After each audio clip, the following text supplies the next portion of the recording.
Hey, what's going on, guys? It's Penguin here, and today I'm back here again with my boy Mark. What's up?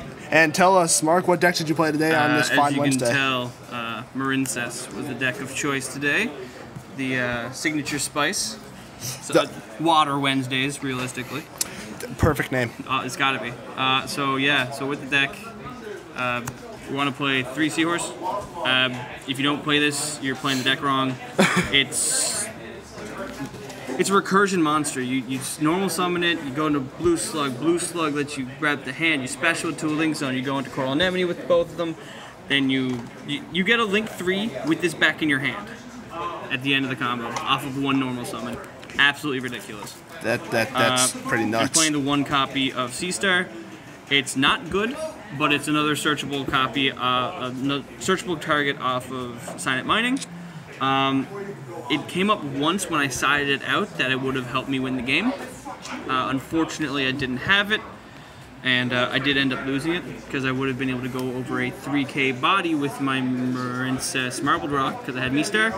If I had this, it would have been 38, and I would have ran over Monster, and I would have had game from there. Would you ever consider playing more than one of the Absolutely Sea-Star? Not. But why? Sea Star OP. Can't see it. No.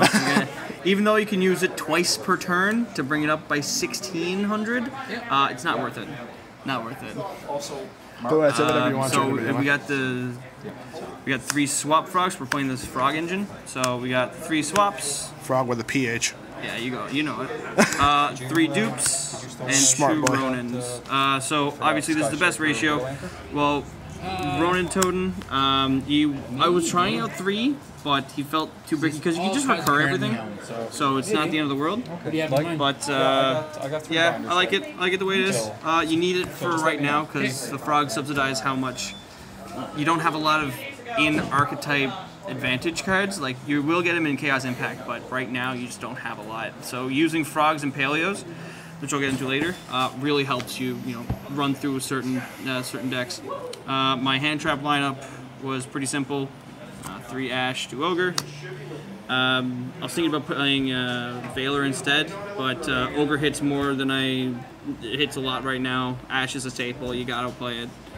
And yeah, that about sums that up. Name a more iconic duo. I'll wait. Yeah, okay. Name a more iconic duo. Salmon Great's an expensive card. Oh, yes. Silent Mining. You need 3 copies. Speaking of Salmon Greats. Yeah, really though. Cybers monsters. For some reason they're Cybers. So you can search them off of Silent Mining. You also set up your graveyard with Paleos. If you send off of this, you can send a frog or something, so you can banish off Ronin Toad later on. It just helps a lot. You need to find your Marincess Seahorse, or the turn's basically dead. 2 copies of Marincess Wave. I was trying out 1, I was trying out 3. 3 felt bricky, and 1 you never saw it enough. It isn't searchable, so having the 2nd is good, because if you draw into it and you have your Marincess Marbled Rock, you can just slam it down like an impermanence, like it's nobody's business. And then you also have impermanence, 3 copies. It's a normal trap card, hits stuff. It's good going 2nd, great going 1st. It triggers your Paleos and Grave. It's just fantastic card. Impermanence on a Wednesday? Oh, shut up. Ew. Shut up. 2 copies of Lost Wind, the best recurring trap in the game. Target a monster, negates effects and half its attack, and you can set it back to your field and banish it when it leaves the field if your opponent's special summons from the extra deck.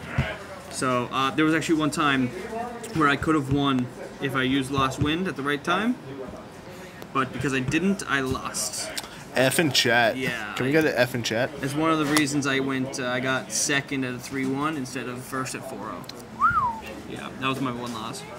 We got our Paleo lineup: 3 Dynamiscus, 2 Canadia, and 2 Olenoids. I didn't think there was going to be a lot of back row today, so I only put 2 Olenoids.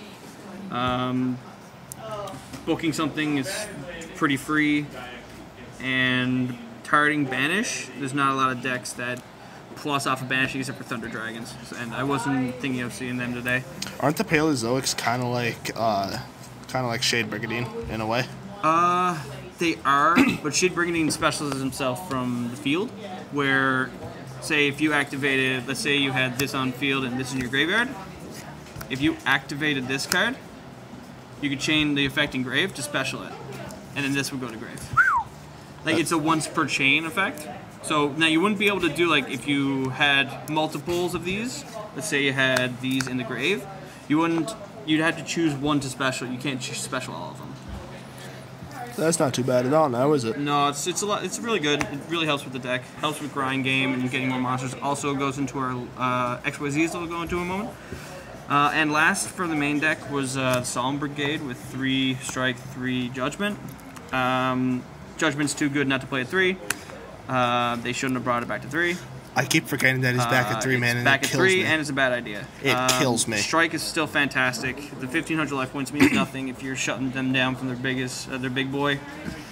That just works. I was thinking about playing one copy of Warning, but I don't know how well it would go, so I'll keep it out for now. Might test it later on. I feel one Warning would probably be a good idea, but probably just keep it at 1.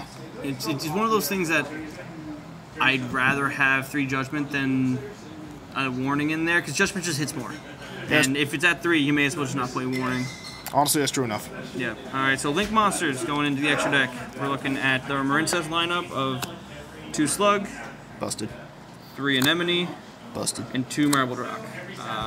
This is the ratio I would play. I'm thinking about bumping Blue Slug back to 3 because there was a couple times where I would send both of my Blue Slugs to grave and I wouldn't have a Link 1 to go into with Sea Star or Seahorse, sorry. So having the third one would probably help. Besides that, I liked how it ended up. And Marbled Rock is a fantastic end board right now. Can't wait until we get the Link 4. That's going to be really cool. And Cruel Anemone is probably the best water support ever created. How so? It special summons Swap Frog from grave, and then Swap Frog sends another card to grave, and then you can go for Toad, you can go into even more combos. It's a bit ridiculous. Then we got our generics. We got 1 Phoenix, 1 Mistar, 1 Avermax. I was wondering if Avermax or Boral Sword, but I like Avermax a bit more because if you end off with Marincess Marbled Rock and you have a Sea Star in hand, usually you can go into Marbled Rock and a copy of Blue Slug, and if you don't use her effect, you're not locked into water, so then you can link these 4 Avermax, and now they have to deal with that, which is a lot hard. It's very, very hard to deal with in a lot of decks. You can't run over it if it's a special summon monster. You can't pop it with targeting. Like, I think my opponent tried to Raigeki it, and I just had a Toad on field, so it didn't work. But like, you really had to do something crazy like that to out it. And then we got our XYZ lineup. They're all rank 2s. So you got our 3 Totally Awesome. That's It's too good. It's far too good. Being able to special summon a monster from deck, be able to sack that monster to negate an effect, destroy it, and if you do, you can set it on your field.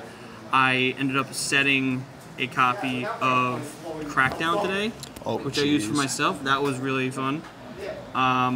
And I ended up stopping a lot of combos with it. And you can. So if you want to, you can set it. If not, then you don't have to. Would you say that card is totally awesome? I hate myself too. Look, I'm not even going to dignify that with a response. The answer is yes. Listen, I hate myself too. So right? back to the deck. And then we got our 1-ofs, 1 copy of Phantom Knight's Cursed Javelin. I haven't seen that played in 1 God knows how long. Opabinia, and 1 Onomatocaris. This almost came up today, because I almost forced a monster to have 0 attack, and I would run over it. It was the same moment where the Sea Star would have came in handy, but I sided it out, so I put him in instead. And almost came up. You most times just want to go into Totally Awesome or one of these. Probably this one more because it pops a card for free. But it came up.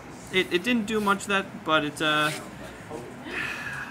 honestly, I'd probably take this out for the other Blue Star, but I don't know what else I'd take out for when the new support comes in. Alright, and side deck. So I wasn't prepared for like back row, but I did expect a lot of field spells. So I put in 3 copies of Cosmic Cyclone. Using 1,000 to banish a card is pretty fine, especially because dodge destruction, and that's fine. They don't get their stuff. I went up against Harpies, so using Cosmic Cyclone on their back row, they didn't destroy, so they don't get their effects. Oh God. Then you got 3 evenly matched. Going second is a godsend, especially in a control deck. Being able to banish everything but 1 card on the field is actually ridiculous. And I don't care if it is my battle phase because I'll just set up with a couple negates and some interactions and be good to go. We got 3 copies of Phantasme. Being able to draw cards is fun. Card's really good. I don't think there's really much else for me to say that. The most expensive boy. He really is. Isn't he like $100 a copy? Or more. Oh, sweet mother I was lucky enough God. to trade for most of them, and I bought one of them, I think, but I actually pulled it from a pack, so it worked out pretty good for me. Lucky bugger. Then 3 copies of Copy of the Grave. I'm going to put it in the side because I didn't see a lot of hand traps. I didn't think there'd be a lot of hand traps, but if I was going first and I knew that they were going to be siding hand traps a lot, I sided this in. It worked out pretty well. I never sided it today, but I might take it out for something more impactful. Maybe something like Anti-Spell or Crackdown, something like that. I need a couple more going first cards for certain matchups. And last but not least, the big beefy boy, the side deck staple. 1 buff dino. He is a super buff dino. I need 2 more shinies, but like the John Cena. Realistically, he is. I'm not surprised that they put him to 2 in the OCG. He's too strong at 3. Getting able to just free special a monster and pop a card after, like, you can attack with it and then pop a card, so it's a 2-for-1. You can bait out negations, pop a card, and then they force their answers. It was really strong, really good. God help us if he gets hit here, man. Yeah, and that's everything. Well, thank you very much, Mark. And not a problem. And I just want to say, you've been wanting to build this deck for quite a while, haven't you? Yeah, ever since I seen the Marincess archetype, I've always loved water decks. My first deck I ever made was rank 4 Shark Turbo. It was a very, very bad deck. But ever since I loved water, and I've played Mermails, I've played Marincess, I've played Toads, Paleozoic. Any water deck I've probably attempted. I've even tinkered around with like Necroz and Gishki and stuff like that. So water's my thing. Necroz good. It is good. Well, thanks again, Mark, for doing this. No problem, buddy. It's been a blast. Always. And I'll see you guys next time.